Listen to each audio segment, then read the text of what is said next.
नमस्कार, स्वागत है आप सभी का। मैं हूं आपके साथ शायद पटनायक। बुलेटिन की शुरुआत करेंगे। पंचकुला से डायल 112 हेडक्वार्टर पहुंचे सीएम। मुख्यमंत्री ने डायल 112 सेवा की वर्किंग डायल 112 सेवा का सीएम मनोहर लाल ने रिव्यू किया। गृह मंत्री अनिल विज भी इस दौरान साथ मौजूद थे। डीआईजी पीके अग्रवाल समेत अधिकारी भी इस दौरान मौजूद थे। बड़ी जानकारी आपको बता रहे हैं, गृह मंत्री अनिल विज भी सीएम के साथ इस दौरान मौजूद थे। डीआईजी पीके अग्रवाल भी वहां मौजूद। बड़ी जानकारी आपको बता दें, पंचकुला से डायल 112 हेडक्वार्टर पहुंचे सीएम। मुख्यमंत्री ने डायल 112 सेवा की वर्किंग देखी। डायल 112 सेवा का सीएम मनोहर लाल ने रिव्यू किया। गृह मंत्री अनिल विज भी इस दौरान साथ मौजूद रहे। डीआईजी पीके अग्रवाल समेत अधिकारी उनके साथ मौजूद रहे। बड़ी जानकारी इस वक्त की आपको बता रहे हैं। इस वक्त की बड़ी खबर अहम जानकारी से आपको रूबरू कराते। मुख्यमंत्री ने डायल 112 सेवा की वर्किंग देखी है। तो गृह मंत्री अनिल विज भी मुख्यमंत्री के साथ इस दौरान मौजूद रहे। डीआईजी पीके अग्रवाल समेत कई अधिकारी मौजूद। बड़ी जानकारी अहम खबर, पंचकुला से डायल 112 हेडक्वार्टर पहुंचे सीएम मनोहर लाल। मुख्यमंत्री ने देखी डायल 112 सेवा की वर्किंग।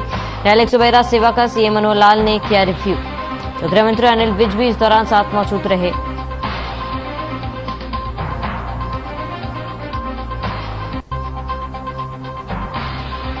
तो पंचकुला से बड़ी जानकारी, मुख्यमंत्री ने डायल 112 की वर्किंग देखी है और सीएम मनोहर लाल ने इसका रिव्यू किया। बड़ी खबर अहम जानकारी आपको बताते, डीआईजी पीके अग्रवाल समेत अधिकारी भी मौजूद रहे। इस वक्त की बड़ी खबर आपको बता रहे हैं, जहां डायल 112 हेडक्वार्टर पहुंचे सीएम।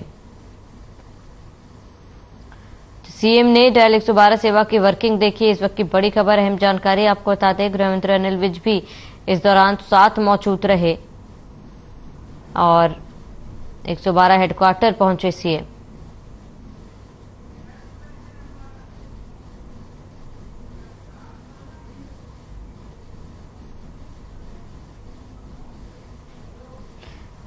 चलिए खबरों में आगे बढ़ते हैं और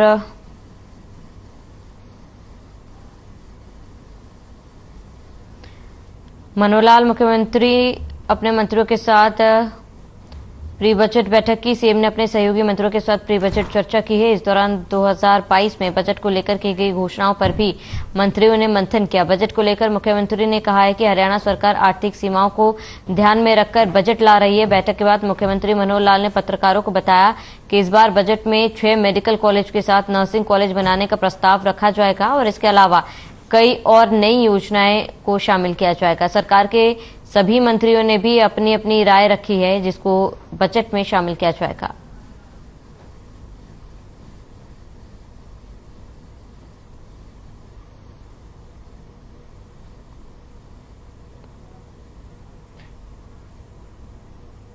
तो बजट के बाद सीएम ने प्रेस कॉन्फ्रेंस की। सभी के हित में इस बार बजट लाया जाएगा। तो प्री बजट पर मनोहर लाल ने मंथन किया था, जिसके बाद बैठक के बाद सीएम ने प्रेस कॉन्फ्रेंस की और प्रेस कॉन्फ्रेंस में सीएम ने कहा कि सभी के हित का इस बार का बजट होगा।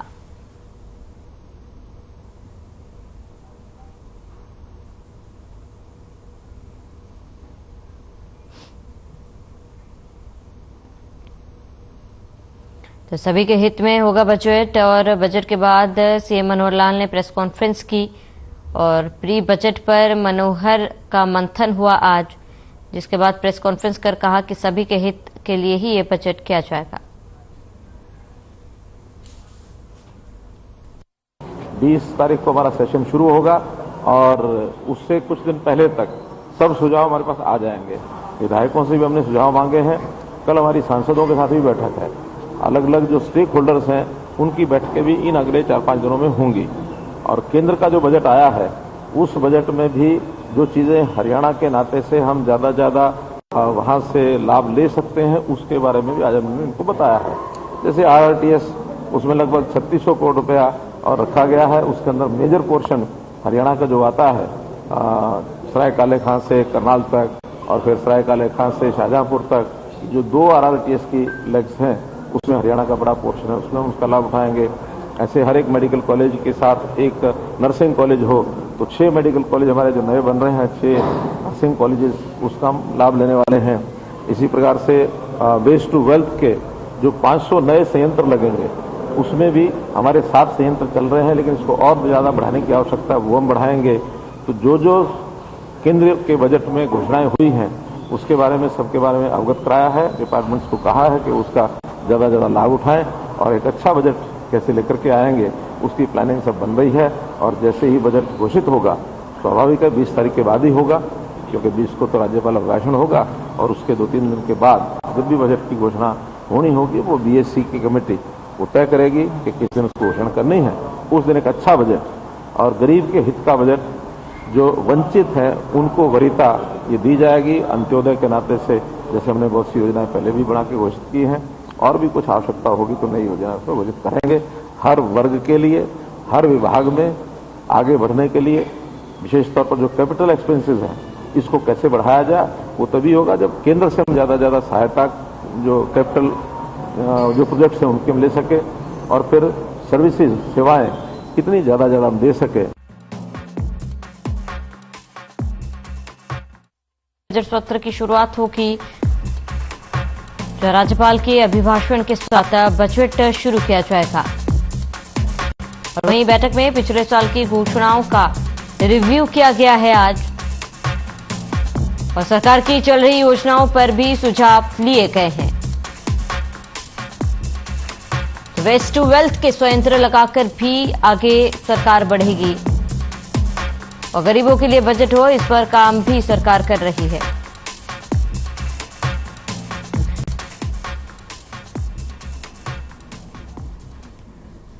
गुरुग्राम के सदर बाजार में 56 वर्षीय व्यक्ति की रोड रेज में मौत का मामला सामने आया है। बताते हैं कि जैकबपुरा के रहने वाले 56 वर्षीय मूलचंद घरेलू सामान खरीदने के लिए सदर बाजार आए थे, और जैसे ही ट्रक मार्केट में पहुंचे वैसे ही लापरवाही से चलते ऑटो चालक उन्हें टक्कर मारता हुआ आगे निकल गया था। अब इसी बदतमीजी का मूलचंद ने विरोध किया तो ऑटो चालक ने मूलचंद को पीटना शुरू कर दिया, जिससे घबराए मूलचंद जमीन पर निढल होकर गिर पड़े।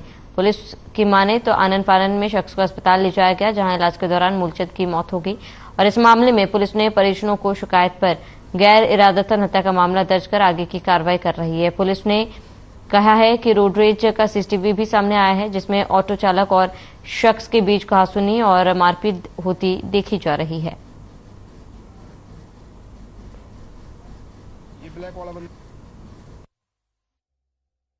ट्रंक मार्केट में 2 व्यक्तियों को किसी बात को लेके आपस में कहासुनी हुई, और उसमें एक व्यक्ति की उसमें मृत्यु हुई है।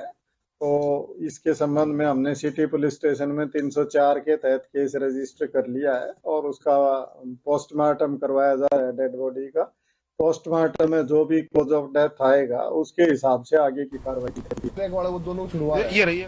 खबर गुरुग्राम से है, जहां शादी के मंडप में आग लग गई थी। वही मामले की सूचना मिलते ही मौके पर पहुंची दमकल विभाग की टीम ने कड़ी मशक्कत के बाद इस आग पर काबू पाया है। हालांकि इस हादसे में किसी भी प्रकार का जान माल नुकसान नहीं हुआ, लेकिन लाखों करोड़ों का बैंक्वेट हॉल पूरी तरह से तबाह हो गया।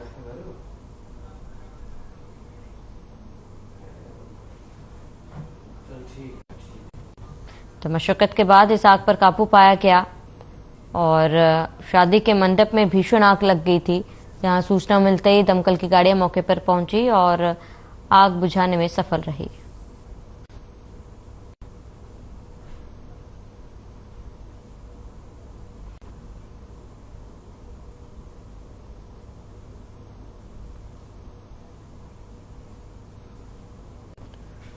बल्लभगढ़ जिले के 62 और 64 की डिवाइडिंग सड़क इस समय अपनी बदहाली पर आंसू बहा रही है। वहीं इस रोड पर हजारों वाहनों की आवाजाही होती है। आलम यह है कि सड़क पूरी तरह से जगह जगह से टूटी हुई है। सड़क पर करीब 1.5 से 2 फुट के गड्ढे में बने हुए हैं, जिसके कारण न केवल वाहन चालकों को परेशानी होती है, यहां रहने वाले लोगों का कहना है कि टूटी हुई सड़क के कारण दिन भर धूल उड़ती है और आए दिन दुर्घटनाएं भी होती रहती है। बता दें कि हरियाणा शहरी विकास प्राधिकरण की तरफ से इस रोड को बनाने के लिए कई बार शिकायतें भी की गई, लेकिन पिछले कई सालों से लोगों का यहां से निकलना मुश्किल हो गया है।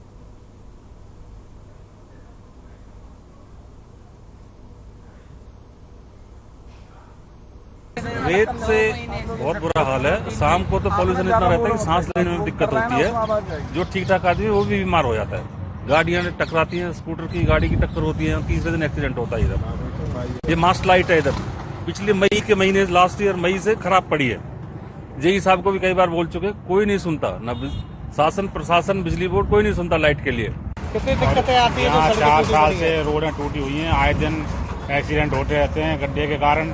और ये देखो शाम को यहाँ भी ऐसा बुरा हाल हो जाता है। ये लाइट है काफी दिन से बंद पड़ी हुई है, 1 साल से बंद पड़ी हुई है। अच्छा। इसकी सुनवाई नहीं हो रही है, सबसे कंप्लेंट कर ली। अच्छा। और बताओ, और बाकी आपके सामने। वहीं बहादुरगढ़ में बिजली कर्मचारियों ने एक बार फिर से सरकार के खिलाफ प्रदर्शन किया। कर्मचारियों ने 2 घंटे की हड़ताल कर सरकार के खिलाफ अपना रोष जाहिर किया और साथ ही नारेबाजी भी की। वहीं सरकार को चेतावनी भी दी कि अगर उनकी मांग नहीं मानी गई तो पूरे प्रदेश में बड़ा आंदोलन किया जाएगा। दरअसल कर्मचारी सरकार से पुरानी पेंशन लागू करने की मांग कर रहे हैं। कर्मचारियों का कहना है कि नई पेंशन स्कीम से अच्छी तो बुढ़ापा पेंशन है। नई पेंशन स्कीम में शामिल कर्मचारियों को रिटायरमेंट के बाद हर महीने महज 1200 रुपए मिलेंगे। कर्मचारियों ने कहा है कि एमएलए और एमपी एक बार बंद कर लाखों की पेंशन लेते तो कर्मचारी तो 30 साल सरकार की सेवा करते हैं, उन्हें पेंशन क्यों नहीं मिलनी चाहिए। बिजली कर्मचारियों की हड़ताल लगातार जारी है और दफ्तर के बाहर इस बार बिजली कर्मचारियों ने प्रदर्शन किया और करीब 2 घंटे तक काम पर नहीं गए। पुरानी पेंशन लागू कराने की मांग को लेकर ये तमाम कर्मचारी प्रदर्शन कर रहे हैं और आज दफ्तर के बाहर ही इन्होंने धरना दिया।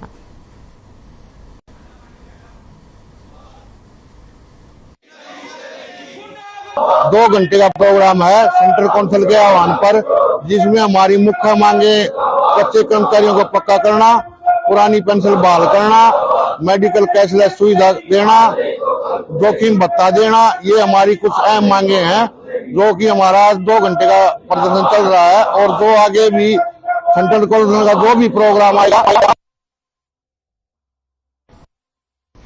खबर झज्जर से, जहां बाड़सा में जच्चा बच्चा केंद्र न होने की वजह से लोगों को भारी परेशानियों का सामना करना पड़ा।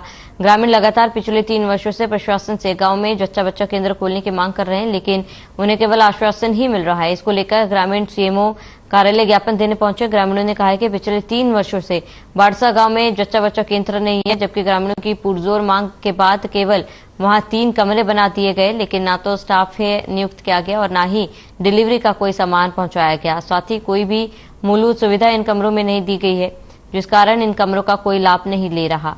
ग्रामीणों ने प्रशासन से मांग की है कि बाड़सा गांव की समस्या का शीघ्र निदान किया जाए, नहीं तो ग्रामीण धरना प्रदर्शन कर रोड जाम करेंगे, जिसकी जिम्मेदारी प्रशासन की होगी।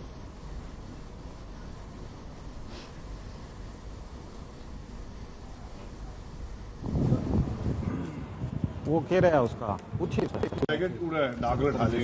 अच्छा जी, हमारे गांव बाड़सा में करीबन 3 साल से जच्चा बच्चा केंद्र उठा दिया गया है और हम सीएमओ साहब से भी कई बार मिले हैं, धनखड़ साहब से कई बार मिले हैं। पहले भी 21/9/22 को हम डीसी साहब को ज्ञापन दे के गए थे, ऑफिस में ज्ञापन दिया था।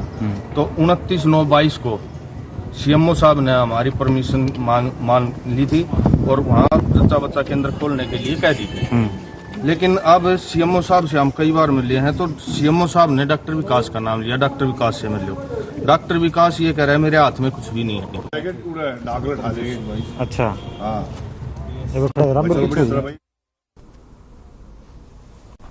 तो बाड़सा गांव के लोग काफी ज्यादा परेशान हैं। उनकी मांग है कि जच्चा बच्चा केंद्र जल्द से जल्द बनाया जाए, क्योंकि ग्रामीणों को काफी ज्यादा परेशानियों का भी सामना करना पड़ रहा है और ऐसे में ग्रामीणों ने इसको लेकर सीएमओ को ज्ञापन भी सौंपा है।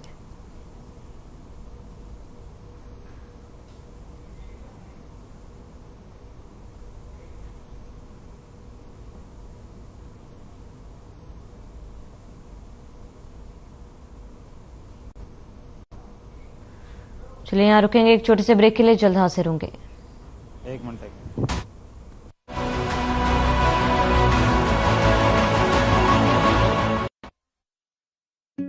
Hey mom, hey, look, I can download a song really fast. I can make dosas faster. Must be joking. Bus, 3 easy steps. Mix with water, spread batter, fry.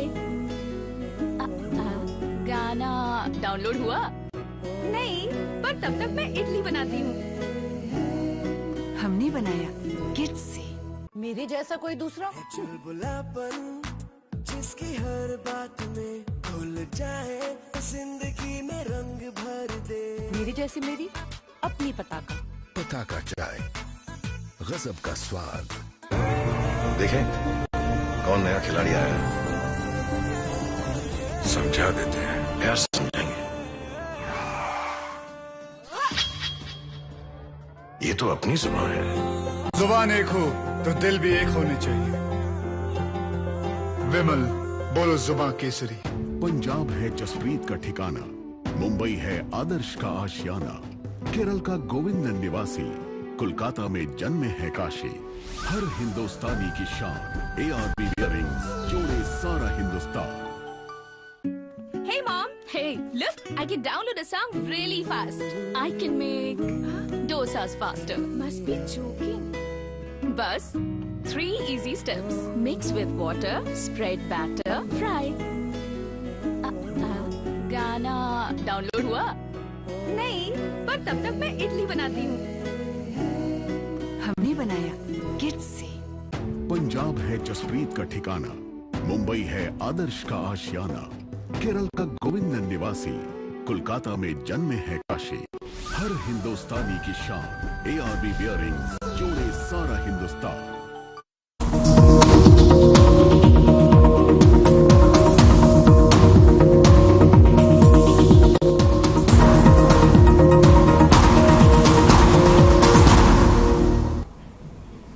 Break के बाद स्वागत है आप सभी का। खबरों में आगे बढ़ेंगे। गृहमंत्री अनिल विज करनाल के दौरे पर रहे और इस दौरान गृहमंत्री अनिल विज ने कहा कि अवैध खनन मामले में 5 आरोपियों को भी गिरफ्तार किया है और जुर्माना लगाकर उनके वाहन भी जब्त कर लिए गए हैं। किसी भी आरोपी को बख्शा नहीं जाएगा। साथ ही कहा है कि मुख्यमंत्री सरपंचों के साथ ई टेंडरिंग के विषय पर चर्चा कर रहे हैं।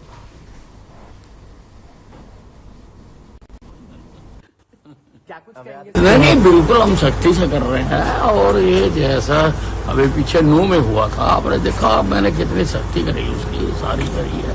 अब ये जो मामला हुआ है तो हम किसी को बर्दाश्त नहीं करेंगे। पकड़े भी लिए हैं 5 आदमी, अब देखेंगे और इनके गैंग में कौन लोग हैं, कौन कौन और साथ हैं, कि एक भी आदमी को बख्शेंगे नहीं। कांग्रेस ये पहले खुद तो हाथ मिला ले, भूपेंद्र सिंह हुड्डा शैलजा से मिला ले, सुरजेवाला किरण चौधरी से मिला ले। आप तो इनके हाथ मिले हुए नहीं है, दूसरों के हाथ क्या मिलाएंगे ये। तो आप देख सकते हैं आज हरियाणा की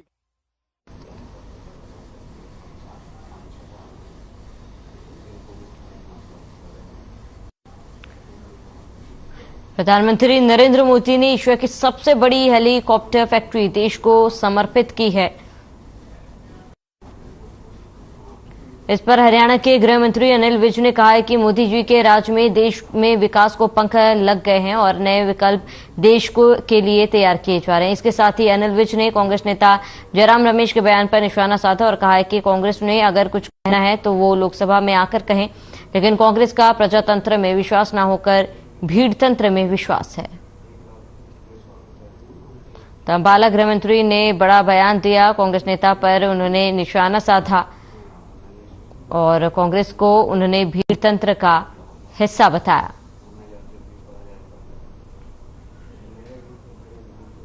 गृह मंत्री ने बड़ा बयान दिया है। कांग्रेस नेता पर निशाना साधते हुए कांग्रेस नेताओं को एक भीड़तंत्र का हिस्सा बताया, कांग्रेस को भीड़तंत्र का हिस्सा बताया।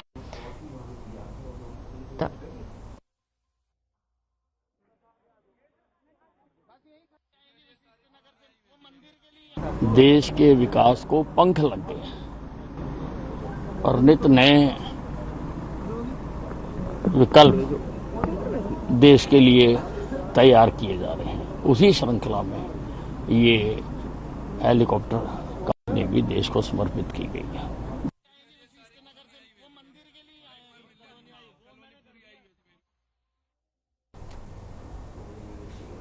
अंबाला में ओवरलोड वाहन चलाने वाले ट्रक माफिया की गुंडागर्दी का मामला सामने आया है, जहां पर ओवरलोड वाहन की चेकिंग के दौरान जिला परिवहन अधिकारी कर्मचारी का देर रात ट्रक माफिया ने अपहरण कर लिया। इतना ही नहीं, इस दौरान आरोपियों का पीछा कर रही डीटीओ की गाड़ी को माफिया ने ट्रक से टक्कर मार दी, जिससे गाड़ी डिवाइडर से टकराकर पलट गई। जिसके बाद माफिया डीटीओ कर्मचारी को लेकर पंजाब के लाडलू ले गया, जहां उसने आनन फानन में दूसरे वाहन को टक्कर मार दी और वह ट्रक छोड़कर मौके से फरार हो गया। एमवीओ की ओर मिली शिकायत पर पुलिस ने मामला दर्ज कर आरोपी की तलाश शुरू कर दी है। जानकारी देते हुए एसएचओ ने बताया है कि एमवीओ की शिकायत के आधार पर उन्होंने इस मामले में एफआईआर दर्ज कर ली है, जिसके बाद उन्हें ट्रक का पता चल गया है और जल्द ही वो आरोपी को भी इस मामले में गिरफ्तार कर लेंगे।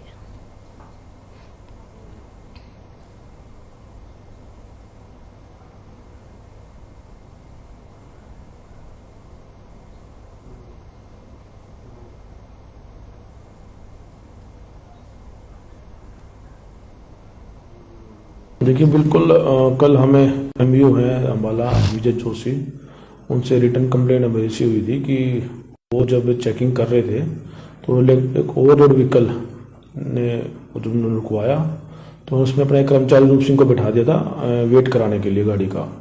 लेकिन उसके बाद जब उन्होंने दोबारा गाड़ी को रोका तो गाड़ी ने एमयू की गाड़ी को भी टक्कर मारी है, जिससे उसमें भी कुछ व्यक्तियों को चोट आई है और फिर वो ड्राइवर को भी अपने साथ लेके वहां से भाग गया है, जिसका आगे जाके दोबारा पंजाब में एंट्री लकड़ू के पास उसका फिर किसी व्हीकल से उसका एक्सीडेंट हुआ है, जिसमें रूप सिंह को भी चोटें आई हैं। वो दाखिल है और उनकी कंप्लेंट में हमने उस ट्रक चालक के खिलाफ उसमें एफआईआर रजिस्टर हमने कर दिया है। वहीं बादली पुलिस ने बादली एरिया के विभिन्न चौक पर नाके लगा दिए हैं। इस दौरान पुलिस ने आने जाने वाले वाहनों की जांच की और बिना सीट बेल्ट वाले वाहन चालकों के चालान भी काटे।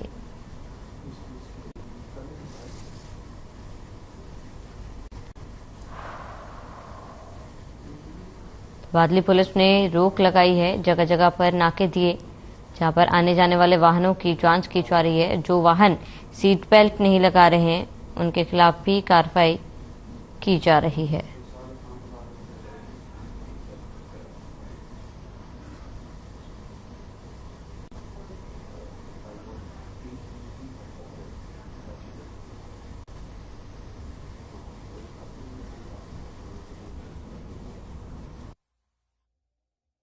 नाके लगाए गए हैं, क्या कुछ क्या है? पुलिस द्वारा आज एक स्पेशल चेकिंग अभियान किया जा रहा है। जी सर। इसमें रियर बेल्ट जो नहीं लगा के चल रहा है उसके चालान हो रहे हैं। जी सर। ये सुप्रीम कोर्ट की स्पेशल गाइडलाइंस आई हैं। कितने चालान हो चुके सर? इसमें 21 चालान हमने कर दिए हैं और अभी भी अभियान जारी है।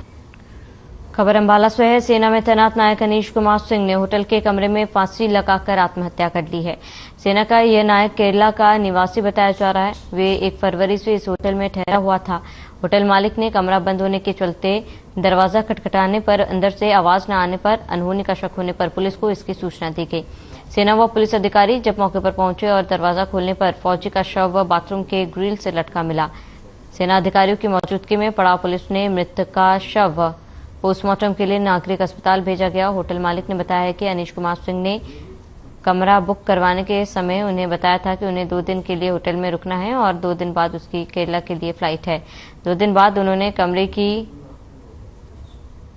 बुकिंग आगे बढ़ा ली। सूचना मिलते ही लाल कुर्ते पुलिस चौकी इंचार्ज होटल में पहुंचे और उन्होंने इसकी सूचना सेना पुलिस को भी दी। सेना अधिकारियों की मौजूदगी में जब कमरा खोला तो सेना के नायक अनीश सिंह का शव कमरा नंबर 203 के बाथरूम में लटका हुआ गमछे से मिला। आगे की जांच में पुलिस जुटी हुई है।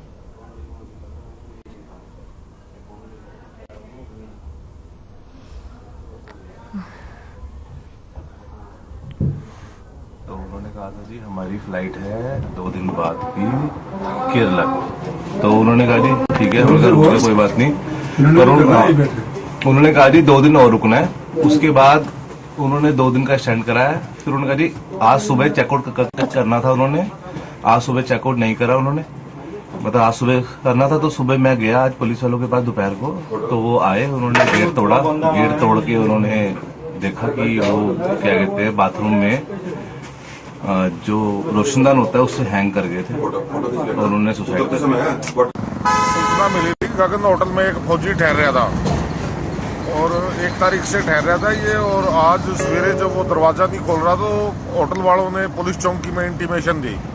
तो चौकी इंचार्ज जब गया, वो दरवाजा अंदर से बंद था, उन्होंने दरवाजे को धक्का मारा, वो अंदर से चिटकनी खुली तो वो अंदर जाके देखा ये फौजी अंकुश कुमार बाथरूम में रोशनदान के वो बांध के साफे का फंदा और उससे हैंग किया हुआ था, फांसी ली हुई थी उसने।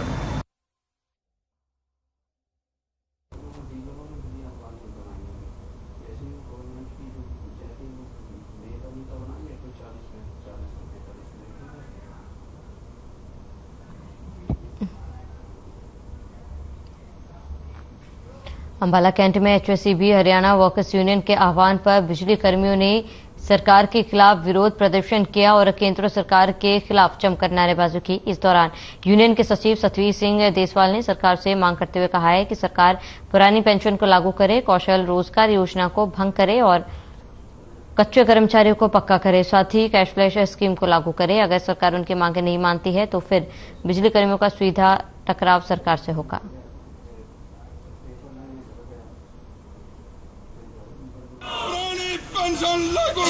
एक्शन महोदय के कार्यालय में हम 2 घंटे का विरोध प्रदर्शन अपने हरियाणा कर्मचारी महासंघ के बैनर के नीचे HSC वर्कर यूनियन के आह्वान पर ये जो विरोध प्रदर्शन करने के लिए आए हैं, ये सीधा सीधा हमारा सरकार के खिलाफ है। सरकार सबसे पहले हमारी पुरानी पेंशन को लागू करे, कच्चे कर्मचारियों को पक्का करे, कौशल रोजगार को भंग करे, कैशलेस मेडिकल सुविधा तुरंत प्रभाव से लागू करे। हमारी जो यूनिट हमें आज से 20 साल पहले मिलती थी 150 यूनिट, वो भी आज चली हुई है कर्मचारियों की, उसको बढ़ाया जाएगा। और चलिए इसी के साथ इस बुलेटिन में फिलहाल मेरे साथ इतना ही। देश और प्रदेश की तमाम बड़ी खबरों के लिए आप बने रहे हमारे साथ।